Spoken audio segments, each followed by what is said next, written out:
Hello दोस्तों, आज हम लोग केमिस्ट्री क्लास 12 के सेकेंड चैप्टर यानी विलयन का पार्ट नंबर फर्स्ट पढ़ने जा रहे हैं।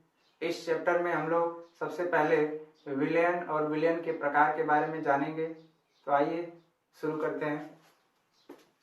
दोस्तों, सबसे पहले हम लोग जानते हैं कि विलयन क्या होता है।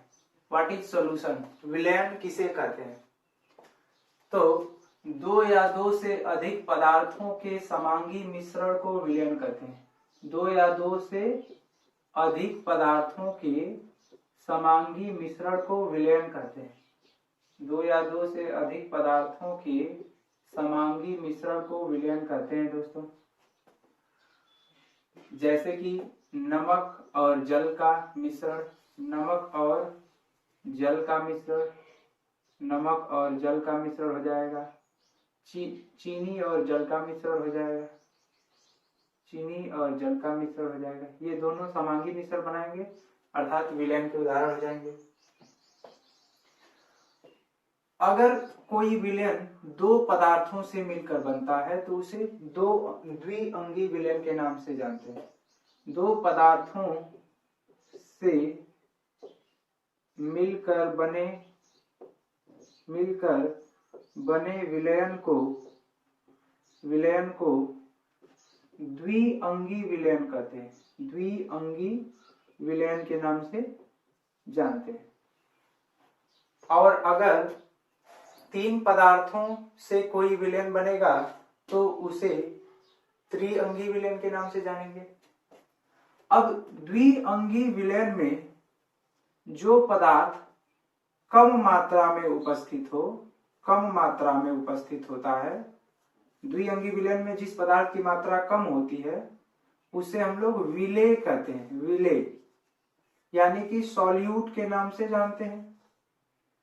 और जो पदार्थ अधिक मात्रा में उपस्थित होता है उसे हम लोग विलायक कहते हैं, यानी कि सॉल्वेंट के नाम से जानते हैं। उसे हम लोग विलायक कहते हैं, सॉल्वेंट। और जब सॉल्यूट और सॉल्वेंट आपस में मिलते हैं तो ये सॉल्यूशन बनाते हैं, यानी कि विलयन बन जाता है। यहाँ पे सॉल्यूशन। ये तो हो गया विलयन कि दो या दो से अधिक पदार्थों के समांगी मिश्रण को विलयन कहा जाता है।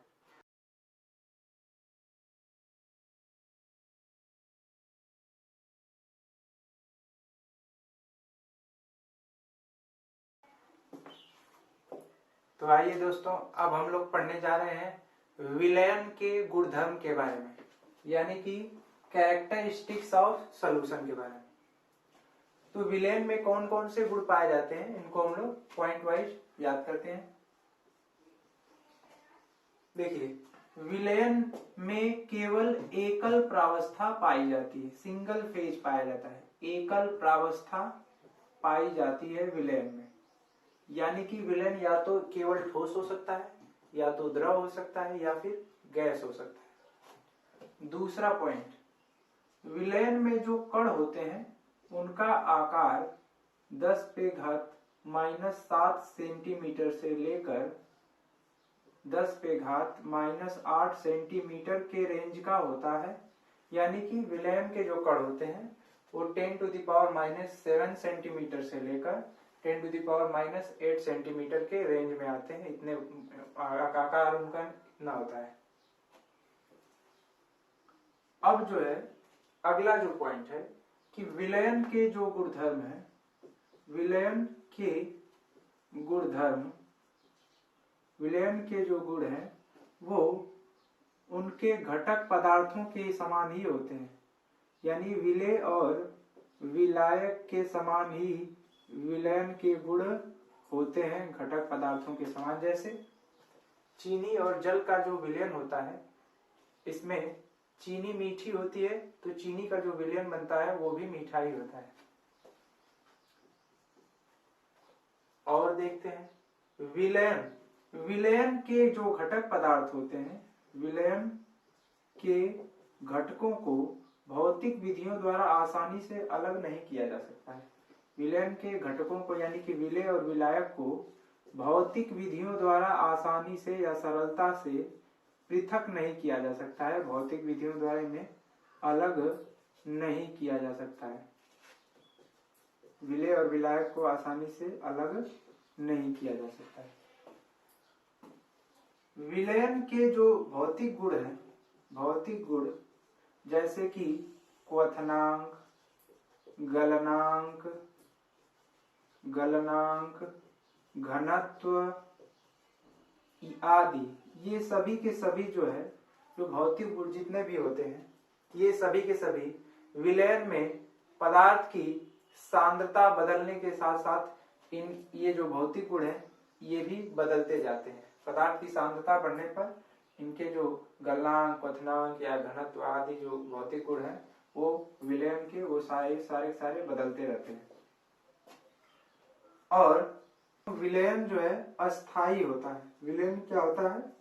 अस्थाई होता है, अर्थात एक बार विलयन बन जाता है तो उसके विलेय और विलायक आसानी से अलग नहीं होते हैं, और अलग नहीं होते हैं तो विलयन लंबे समय तक बना रहेगा, उसमें विलेय और विलायक कण अलग नहीं होंगे, पृथक नहीं होंगे।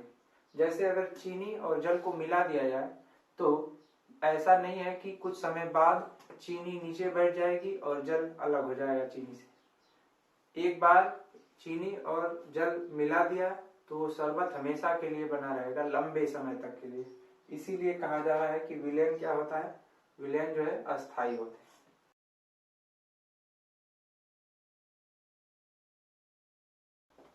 दोस्तों, तो अब हम लोग देखेंगे विलयन कितने प्रकार के होते हैं, यानी विलयन के प्रकार। विलयन के प्रकार के बारे में चर्चा करने वाले हैं। Types of solution.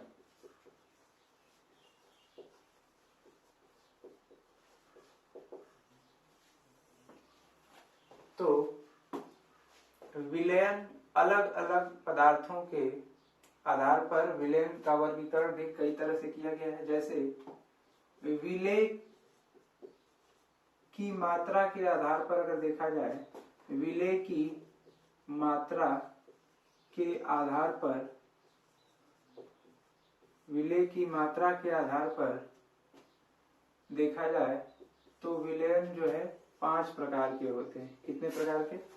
5 प्रकार के होते हैं अगर विलेय की मात्रा के आधार पर देखा जाए।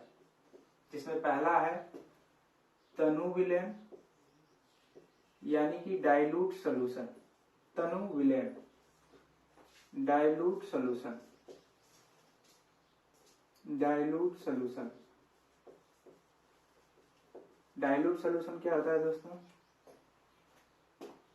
ऐसा विलयन जिसमें विलेय की मात्रा विलायक की तुलना में बहुत कम होती है। विलेय की मात्रा जो है बहुत कम होती है विलायक की तुलना में, विलायक की तुलना में बहुत कम हो, तो ऐसे विलयन को हम लोग कहते हैं तनु विलयन, यानी कि डाइल्यूट सॉल्यूशन। अब दूसरा जो टाइप है वो है सांद्र विलयन। सांद्र विलयन यानी कि कंसंट्रेटेड सॉल्यूशन। कंसंट्रेटेड सॉल्यूशन, सांद्र विलयन। सांद्र विलयन क्या होता है? ऐसा विलयन जिसमें विलेय की अधिक मात्रा विलायक में घुली हो, विलेय की अधिक मात्रा विलायक में घुली हो। जिस विलयन में विलेय की अधिक मात्रा विलायक में घुली हो, उस विलयन को हम लोग सांद्र विलयन यानी गाढ़ा विलयन के नाम से जानेंगे। ये हल्का विलयन होता है, ये गाढ़ा। सांद्र मतलब होता है गाढ़ा और तनुमिस होता है हल्का। अब तीसरा जो टाइप है वो है आपका, तीसरा जो टाइप है वो है असंतृप्त विलयन। असंतृप्त विलयन, असंतृप्त विलयन यानी कि अनसैचुरेटेड सॉल्यूशन। अनसैचुरेटेड सॉल्यूशन, असंतृप्त विलयन। अनसैचुरेटेड सॉल्यूशन क्या होता है दोस्तों? ऐसा विलयन जिसमें विलेय की मात्रा विलेय की और अधिक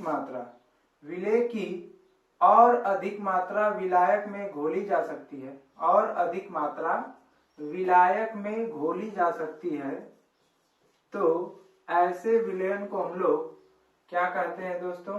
असंतृप्त विलयन कहते हैं। अब विलेय की मात्रा घोलते जाएंगे विलायक में तो विलेय घुलता जाएगा और घोलते घोलते एक ऐसा कंडीशन आएगा कि अब विलेय की और अधिक मात्रा विलायक में नहीं घोली जा सकेगी। तो ऐसा विलयन जिसमें एक निश्चित ताप पर विलेय की और अधिक मात्रा विलायक में न घोली जा सके, तो ऐसे विलयन को हम लोग संतृप्त विलयन के नाम से जानते हैं। संतृप्त विलयन के नाम से जानते हैं दोस्तों। संतृप्त विलयन यानी कि सैचुरेटेड सॉल्यूशन कहते हैं। ऐसा विलयन जिसमें विलेय की और अधिक मात्रा विलायक में न घोली जा सके, तो ऐसे विलयन को हम लोग सैचुरेटेड सॉल्यूशन यानी संतृप्त विलयन के नाम से जानते हैं। और जो पांचवा प्रकार है दोस्तों, वो होता है अति संतृप्त विलयन। अति संतृप्त विलयन का, अब ये कौन सा विलयन होता है जरा समझते हैं इसको। अति संतृप्त विलयन, इसको हम लोग कहते हैं super saturated solution. Super saturated solution कहते हैं। Super saturated solution, super saturated solution. अति संतृप्त विलयन क्या होता है? जब हम किसी संतृप्त विलयन का ताप बढ़ाते हैं दोस्तों, ताप बढ़ाएंगे संतृप्त विलयन का और फिर उसमें विलेय पदार्थ घोलेंगे। ताप बढ़ाकर जब किसी संतृप्त विलयन में विलेय की और अधिक मात्रा घोलेंगे तो वो घुल जाएगा उसमें, और घुलने के बाद अब वह जो विलयन बनाएगा उसे हम लोग कहेंगे अति संतृप्त विलयन, क्योंकि अब संतृप्त से भी अधिक मात्रा विलेय की घुल चुकी है विलायक में, तो इस कंडीशन में जो विलयन होगा उसे हम कहेंगे अति संतृप्त विलयन। अति संतृप्त विलयन अस्थायी विलयन होता है दोस्तों।